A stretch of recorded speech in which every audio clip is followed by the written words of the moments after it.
Offensive lineman Ray Raulerson is from the Tampa, Florida area.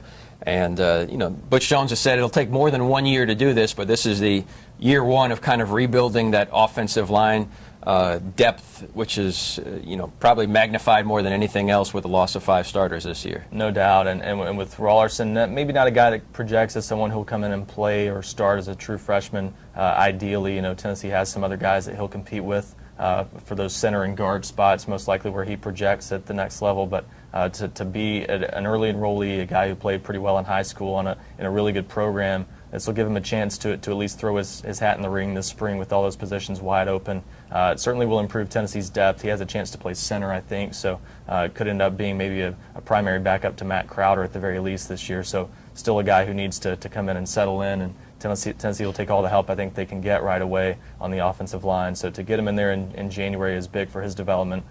Maybe a guy who'll have a chance to be a starter down the road, but maybe not as likely to as a true freshman as some other guys. And offensive line, in a perfect world, when Butch Jones has it where they want numbers-wise, it is a developmental position where often you get a guy coming in, red shirts, and maybe starts as a sophomore or junior or senior.